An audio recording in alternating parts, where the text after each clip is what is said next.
Welcome to next current.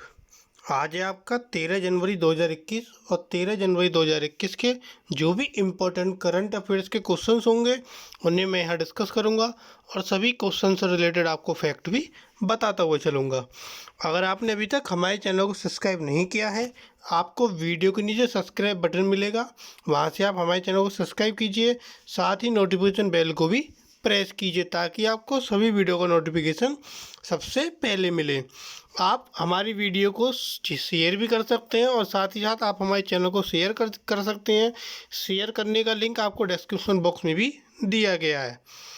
चलिए शुरू करते हैं आज का अपना फर्स्ट क्वेश्चन। हाल ही में बोरिंग मशीन महाबलाक का शुभारंभ कहाँ हुआ? बोरिंग मशीन महाबला का शुभारंभ महाराष्ट्र में हुआ। Option A Maharashtra. महाराष्ट्र के जो मुख्यमंत्री उद्धव ठाकरे, इन्होंने महाराष्ट्र के मुंबई में 11 जनवरी को इस बोरिंग मशीन महाबला का शुभारंभ किया, जो कि तटीय रोड टनल बोरिंग कार्य शुरू किया। इसका संचालन करते हुए मुंबई तटीय रोड टनल बोरिंग कार्य शुरू किया। ये जो मशीन है, कौन सी बोरिंग मशीन है, मुंबई में 2 सबसे लंबी सुरंगों को बनाएगी। 12.1 मीटर, लगभग 12 मीटर चौड़ी सुरंगों को देश की सबसे चौड़ी सुरंग माना जा रहा है। इस परियोजना में 2 सुरंगों के जून 2022 तक पूरे होने की भी उम्मीद है। महाराष्ट्र में है, तो महाराष्ट्र की जो आपकी राजधानी है वो क्या है? आपकी मुंबई। महाराष्ट्र के मुख्यमंत्री उद्धव ठाकरे और महाराष्ट्र के राज्यपाल भगत सिंह कोश्यारी। अगला क्वेश्चन, हाल ही में किसने NASDAQ 100 फंड शुरू करने की घोषणा की? NASDAQ 100 फंड शुरू करने की घोषणा कोटक म्यूचुअल फंड ने की है। Option C Kotak mutual fund. ये जो नया फंड ऑफर है 11 जनवरी 2021 से 25 जनवरी 2021 तक सदस्यता के लिए खुला है। अगला क्वेश्चन, किस राज्य में कोविड के दौरान मनोरंजन कर माफ़ करने का फैसला किया है? तो किस राज्य ने अभी हाल ही में मनोरंजन कर माफ़ करने का फैसला किया है? वो है आपका केरल राज्य। Option C Kerala. सिनेमा घर जो बंद हुए थे, इनके बंद होने के बाद बिजली घर पर लगने वाले जो शुल्क थे उसको कम करा और मनोरंजन कर को माफ़ करने का फैसला केरल सरकार ने किया है। 2019 में राज्य सरकार ने केरल सरकार ने जो सिनेमा टिकट थे इनकी बिक्री पर 8.5% मनोरंजन कर इकट्ठा करने की अनुमति दी। 10 महीने की अवधि के लिए जो निर्धारित बिजली शुल्क है इसमें भी 50% की कमी की गई है। केरल में है तो केरल की राजधानी तिरुवनंतपुरम। केरल के मुख्यमंत्री पिनाराई विजयन और केरल के राज्यपाल कौन है? आपके केरल के राज्यपाल आरिफ मोहम्मद खां। अगला क्वेश्चन, हाल ही में संकिसा प्राथमिक स्वास्थ्य केंद्र में आरोग्य मेले का उद्घाटन कहाँ हुआ? संकिसा प्राथमिक स्वास्थ्य केंद्र में आरोग्य मेले का उद्घाटन फर्रुखाबाद में हुआ है। Option B Farrukhabad. उत्तर प्रदेश के मुख्यमंत्री ने 11 जनवरी को इसका उद्घाटन किया। आरोग्य मेले का उद्देश्य सरकार की स्वास्थ्य योजनाएं जैसे आयुष्मान भारत योजना, मुख्यमंत्री जन आरोग्य योजना, इसके बारे में लोगों को जागरूक करना है। उत्तर प्रदेश में शुरू हुई है तो उत्तर प्रदेश के मुख्यमंत्री योगी आदित्यनाथ, उत्तर प्रदेश की राजधानी आपकी लखनऊ और उत्तर प्रदेश के राज्यपाल आनंदीबेन पटेल। अगला क्वेश्चन, हाल ही में कौन फुटबॉल के इतिहास में अब तक के संयुक्त सर्वाधिक गोल करने वाले खिलाड़ी बने? फुटबॉल के इतिहास में अब तक के संयुक्त सर्वाधिक गोल करने वाले खिलाड़ी क्रिस्टियानो रोनाल्डो बने हैं। Option D Cristiano Ronaldo. Juventus के स्ट्राइकर हैं ये क्रिस्टियानो रोनाल्डो। रोनाल्डो ने अब तक 759 गोल हैं और वह जोसेफ बीकॉन के साथ पहले स्थान पर बने हुए हैं। अगला क्वेश्चन, हाल ही में दुनिया के सबसे मजबूत बॉडी बिल्डर लैरी व्हील्स को किसने हराया? तो दुनिया के जो सबसे मजबूत बॉडी बिल्डर है लैरी व्हील्स, इनको किसने हराया? इनको हराया राहुल पणिकर ने। Option B Rahul Panicker. राहुल पणिकर के बारे में पढ़ते हैं। कोची स्थित आर्म रेसलर राहुल पणिकर ने लैरी व्हील्स को हराया। यह जो सुपर मैच था दुबई में हुआ था और मौजूदा 70 kilogram national arm wrestling champion Rahul ने पिछले 10 वर्षों में जो पहले से ही 6 राष्ट्रीय पदक अर्जित किए हुए हैं, इन्होंने क्या किसको हराया है? लैरी व्हील्स को हराया है। अगला क्वेश्चन, हाल ही में किसको टीटागढ़ फार्मा कंपनी से उन्नत सुविधाओं के साथ हल्के वजन और ऊर्जा बचत करने वाले कोच मिलेंगे? तो किसको मिलेंगे? ये मिलेंगे आपके पुणे मेट्रो को। Option A Pune metro. Pune metro को टीटागढ़ फार्मा कंपनी से उन्नत सुविधाओं के साथ हल्के वजन और ऊर्जा बचत करने वाले कोच मिलेंगे। कोच किसके? मेट्रो के कोच।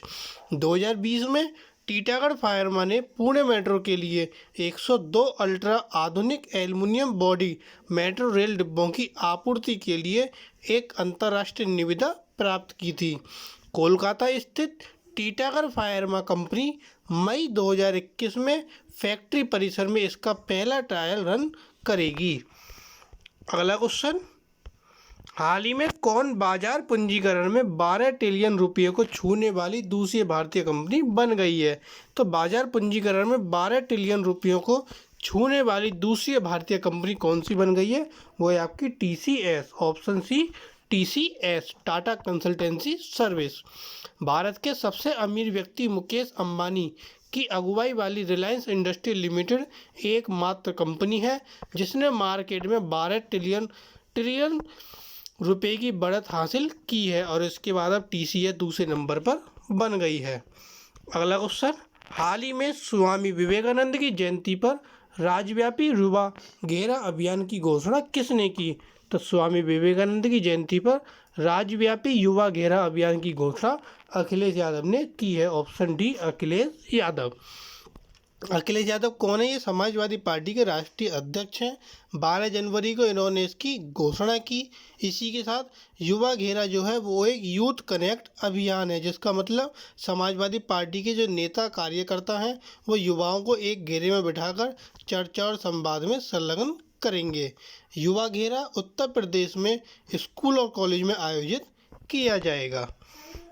अगला क्वेश्चन, हाल ही में भारतीय नौसेना सी विजिल 21 के कौन से संस्करण का संचालन कर रही है? तो भारतीय नौसेना सी विजिल 21 कौन से संस्करण का संचालन कर रही है? वो है आपका ऑप्शन बी दूसरा संस्करण।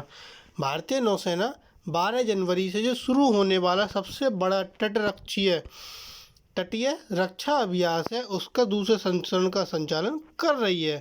2 दिवसीय द्विवार्षिक अखिल भारतीय तटीय रक्षा अभ्यास पूरी 7516 किलोमीटर लंबी तटीय रेखा पर किया जाएगा। इसमें जो सभी 13 तटीय राज्य हैं और जो केंद्र शासित प्रदेश हैं इनके साथ साथ अन्य समुद्री हितधारक भी शामिल होंगे। अगला क्वेश्चन, हाल ही में बांग्लादेश में कोविड टीकाकरण के लिए ऑनलाइन पंजीकरण कब से शुरू होगा? तो बांग्लादेश में कोविड टीकाकरण के लिए ऑनलाइन पंजीकरण 26 जनवरी से शुरू होगा। ऑप्शन सी 26 जनवरी। इसके लिए जो कार्यक्रम है फरवरी 2021 से, कोविड टीकाकरण का कार्यक्रम जो है वो फरवरी 2021 से शुरू होगा, लेकिन इसके लिए जो ऑनलाइन पंजीकरण है वो आपका 26 जनवरी से शुरू होगा। बांग्लादेश से जो टीके हैं वो भारत से जो टीके हैं वो बांग्लादेश में आपके लगभग 21 से 25 जनवरी के बीच पहुंच जाएंगे। अगला क्वेश्चन, हाल ही में 13 दिवसीय Khelo India Zanskar winter sports and youth festival 2021 किस शहर में शुरू होगा? तो 13 दिवसीय Khelo India Zanskar winter sport and youth festival 2021 Ladakh में शुरू होगा। Option B Ladakh. यह 18 जनवरी से शुरू होगा और 30 जनवरी तक चलेगा। इसमें क्या क्या होगा? मेडिटेशन, योग, ice skating, hockey, snow skiing, आरोहण, पारंपरिक तीरंदाजी, स्नो स्कूटर, बाइकिंग, याक, घुड़सवारी, स्नो स्कल्परिंग इत्यादि और ऐसे कई कार्यक्रम भी उत्सव का हिस्सा होंगे। अगला क्वेश्चन, हाल ही में किस देश ने आपातकालीन की स्थिति की घोषणा की? तो किस देश ने आपातकालीन की स्थिति की घोषणा की? वो है आपका मलेशिया देश। Option C Malaysia. मलेशिया के जो राजा हैं अल सुल्तान अब्दुल्ला, इन्होंने कोविड-19 का जो प्रसार है, जो इसका जो ये कोविड-19 आपका फैल रहा है, इस पर अंकुश लगाने के लिए 12 जनवरी को आपातकाल की घोषणा की। एक आपातकाल प्रधानमंत्री और उनके मंत्रिमंडल को असाधारण शक्तियां प्रदान करेगा, जिसमें सरकार को संसद की मंजूरी के बिना कानून पेश करने की भी अनुमति देना शामिल है। और ये जो आपातकाल है 12 जनवरी को इसकी घोषणा हुई है और ये 1 अगस्त 2021 तक चलेगा। अगला क्वेश्चन, हाल ही में कौन न्यूयॉर्क स्टॉक एक्सचेंज में लिस्टिंग की अपनी 8वीं वर्षगांठ मनाने के लिए समापन की घंटी बजाएगा? तो न्यूयॉर्क में कौन अपने समापन की घंटी बजाएगा? तो वो है आपका Infosys. Option D, Infosys New York stock exchange में लिस्टिंग की अपनी 8वीं वर्षगांठ मनाने के लिए समापन की घंटी बजाएगा। इन्फोसिस ने 2030 के लिए पर्यावरण, सामाजिक और शासन विजन की भी घोषणा की, जिसके तहत कंपनी ने समावेशी कार्यस्थल बनाने के साथ साथ प्रतिभाशाली व्यक्तियों को काम पर रखने और बनाए रखने के लिए महत्वाकांक्षी लक्ष्यों को रेखांकित किया। अगला क्वेश्चन, हाल ही में किसने उड़ान योजना के तहत उड़ानें शुरू की? उड़ान योजना के तहत उड़ानें स्टार एयर ने शुरू की। Option C, Star Air. Star Air ने 11 जनवरी को कर्नाटक के कालबुर्गी और आंध्र प्रदेश के तिरुपति के बीच केंद्र की क्षेत्रीय संपर्क योजना उड़ान के तहत उड़ानें शुरू की। एयरलाइन मार्ग पर 3 साप्ताहिक उड़ानों का संचालन करेगी और अपने 50 सीटर एम्ब्रेयर 148 लग्जरी विमानों को तैनात करेगी। उड़ान योजना के तहत उद्घाटन किए गए कालबुर्गी हवाई अड्डे ने हाल ही में 1 वर्ष की सेवा भी पूरी की। अगला क्वेश्चन, हाल ही में किसने नीति आयोग के साथ संशोधित महिला उद्यमिता मंच शुरू करने के लिए भागीदारी की? तो नीति आयोग के साथ संशोधित महिला उद्यमिता मंच शुरू करने की भागीदारी फ्लिपकार्ट ने की है। Option B, Flipkart. फ्लिपकार्ट कौन है? ये वॉलमार्ट की स्वामित्व वाली कंपनी है जिसने इसको लॉन्च किया है। महिला उद्यमिता मंच अपनी तरह का पहला और एकीकृत एसएस पोर्टल है जो भारत के विभिन्न हिस्सों की महिलाओं को उनकी उद्यमशीलता की आकांक्षाओं को साकार करने के लिए एक साथ लाता है। संशोधित संस्करण में मेंटरशिप की पेशकश करने के लिए एक अतिरिक्त सुविधा भी क्या होगी, इसमें शामिल होगी। तो ये थे आपके आज के कुछ करंट अफेयर्स के इंपॉर्टेंट क्वेश्चन। अगर आपको वीडियो पसंद आए तो प्लीज़ वीडियो को लाइक, कमेंट और शेयर करना ना भूलें और साथ ही हमारे चैनल को ज़्यादा से ज़्यादा सब्सक्राइब कीजिए। Thank you.